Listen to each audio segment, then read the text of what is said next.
ధర్నా నిర్వహించడం జరుగుతుంది.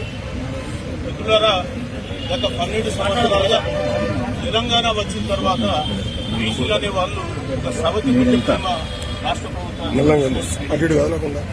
61% జనాభా ఉన్న బీసీలకు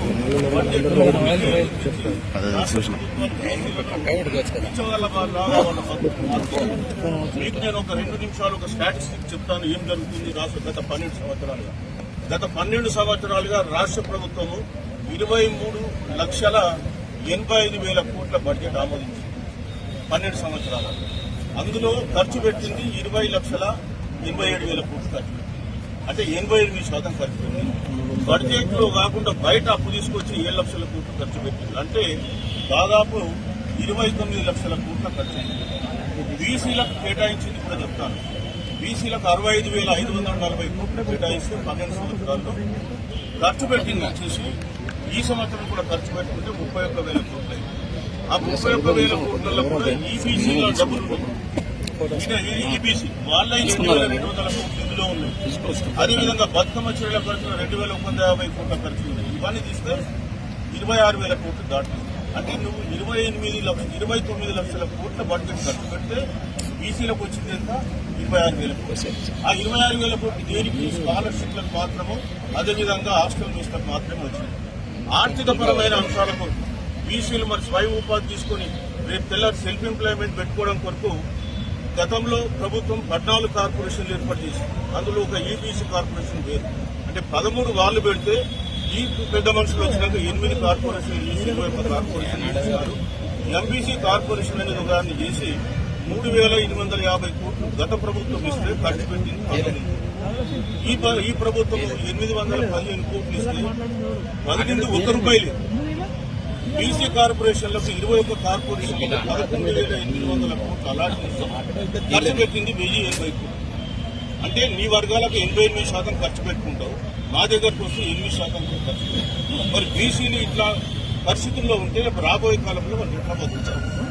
మీరు చూడండి, లాస్ట్ టైం బీసీ కార్పొరేషన్ 2,200 కోట్లు ఇదే గవర్నమెంట్ పెట్టింది. మేము కామారెడ్డి డిక్లరేషన్ లో 20 కోట్లు పెడతామని చెప్పి వీళ్ళు వచ్చిన తర్వాత 9,200 కోట్లు లాస్ట్ టైం పెట్టి అందులో బీసీ కార్పొరేషన్లు 22 కార్పొరేషన్లకు 2,200 కోట్లు పెట్టి రిలీజ్ చేసింది 0. వాడన న్యాయం ఇంకా కాస్త కోసం 10 రూపాయలు 20 రూపాయలు వచ్చింది. గవర్నమెంట్ రూపాయి లాస్ట్ ఇయర్ ఇవ్వలేదు, ఈ ఇయర్ కూడా ఇవ్వలేదు. అందుకని మేము మొన్న ఫిబ్రవరి 2వ తారీఖు సమాజంలో ప్రెస్ క్లబ్ లో బీసీలకు బడ్జెట్ లో జరుగుతున్న అన్యాయాలపై ఒక మీటింగ్ పెట్టడం జరిగింది. అదేవిధంగా రాష్ట్ర ప్రభుత్వానికి రిప్రజెంటేషన్ ఇచ్చినాం. మళ్లీ ఈ రోజు ప్రెస్ మీట్ పెట్టి మళ్లీ మీ అందరినీ కూడా కోరుతున్నాం, మన 27వ రోజు మనం మళ్లీ ఒక రోజు నిరాహార దీక్ష ఇందిరాబాద్ సాక్షిగా చేయబోతున్నాం. అందరూ రావాల్సిందిగా కోరుతున్నాం. బీసీలకు ఇదే రకమైనటువంటి యాటిట్యూడ్ రాష్ట్ర ప్రభుత్వం చూపించినట్టయితే మరి బీసీలు నేర్పుతారనే విషయానికి ఇంతకుముందు మిత్రులు మన రాజురావు గారు చెప్పినారు, దాని శ్రీనివాస్ గౌడ్ గారు. సో నేను కూడా అదేవిధంగా రాష్ట్ర ప్రభుత్వానికి చెప్పేది ఏంటంటే మీరు బీసీలను ఓటు బ్యాంక్ యంత్రాలుగా మారిస్తే రాబోయే కాలంలో బీసీలు మీకు తప్పకుండా గుణపాఠం చెబుతారు. ఇప్పటికే 2 పార్టీలు ఈ రాష్ట్రంలో బీసీ రిజర్వేషన్లు నడుపుకొని ఎట్లాంటి గుణపాఠం నేర్చుకున్నారో మీకు తెలుసు. అట్లాగే మీకు కూడా ఇప్పుడు మీరు ఆర్థిక పరంగా బీసీలను అనగదొక్కాలనుకుంటే మీకు తగినటువంటి గుణపాఠం తప్పకుండా బీసీ సంఘాలు తెలుపుతాయి. ఆ విషయాన్ని ఇక్కడ స్పష్టంగా నొక్కి చెప్పడానికి కూడా రావడం జరిగింది. మాకు బడ్జెట్ లో మీరు బీసీ కార్పొరేషన్లకు మీరు బడ్జెట్ లో 88% ఖర్చు పెట్టుకుని మాకు 8% ఖర్చు పెడతారా? మరి బీసీలు ఏం చేస్తున్నారు, ఏ పాపం చేస్తున్నారు వాళ్ళు? ఈ విషయాన్ని మీరు అందరూ గుర్తుంచుకోవాలి. ఇది క్షేమా కాదా? రాష్ట్ర ప్రభుత్వం మీద అవమానమా కాదా? సో క్షేమ్ అని ఒకసారి గట్టిగానండి రాష్ట్ర ప్రభుత్వం. రాష్ట్ర ప్రభుత్వం ఇప్పటికైనా కళ్ళు తెరవండి. కాస్త ఇప్పుడు మార్చి 31 లోపల మాకు మీరు కేటాయించినటువంటి బడ్జెట్ ఏదైతే ఉందో 11,400 కోట్లు అది ఇప్పుడు రిలీజ్ చేయండి. పోయిన సంవత్సరం 9,200 కోట్లు అన్నారు, అందులో 2,000 ఖర్చు పెట్టేసి అది 2 కలిపి మాకు రిలీజ్ చేయండి. మీరు కామారెడ్డి డిక్లరేషన్ ప్రకారం 1,00,000 కోట్లు 5 నెలల ఖర్చు పెట్టమన్నారు.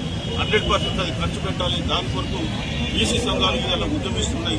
రేపు రాబోయే కాలంలో మళ్లీ రాష్ట్ర ప్రభుత్వం బీసీ సంఘాలను మీరు ఇదే విధంగా రెచ్చగొడితే ఇంకా మరి పెద్ద ఎత్తున ఉద్యమాలు వస్తాయని చెప్పి హెచ్చరిస్తూ నాకు అవకాశం కల్పించిన అందరికీ ధన్యవాదాలు.